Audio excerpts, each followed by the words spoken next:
So you check into a bed and breakfast and are shown to your room.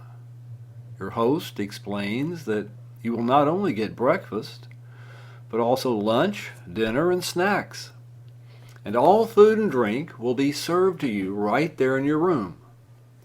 So you're thinking, well, this sounds great. But then your host delivers a chilling piece of news. You'll get all your meals in your room, but you can't leave the room. Not ever. Not even for a moment. Not for the rest of your life. As your host is leaving your room, he turns and says, "By the way, please start laying some eggs. We need eggs for our other guests." The bizarre scenario I just described is what you're looking at in this video. The room of the bed and breakfast is a small, hollowed out part of a plant, and its occupant is a rotifer.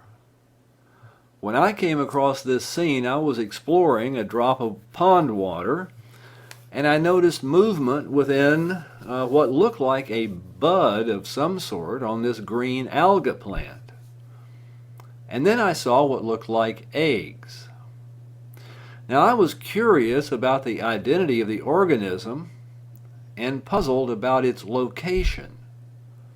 Was it behind the plant or inside the plant? After watching it for 2 hours, I was pretty sure it wasn't behind the plant and staying in exactly that same spot for all that time.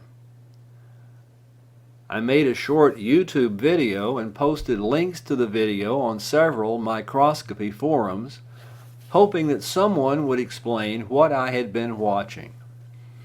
Eventually, someone did. My friend Josh at microbehunter.com identified the plant and the rotifer living within it. Now I know the rest of the story and what led up to the scene I was watching. This particular alga grows as a long tube, not divided into small cells, the way Spirogyra is, for example.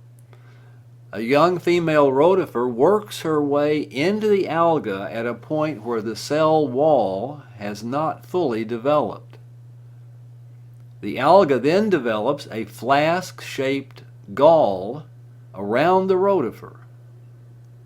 Food for the rotifer is plentiful, as it can eat on plastids, oil droplets, and cytoplasm.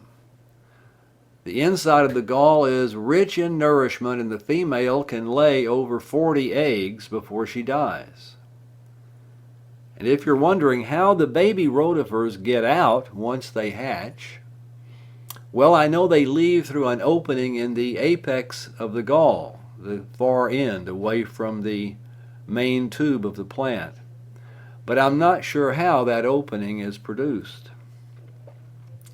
So that's how a mystery turned into my learning about the interesting parasitic relationship between a rotifer and an alga plant.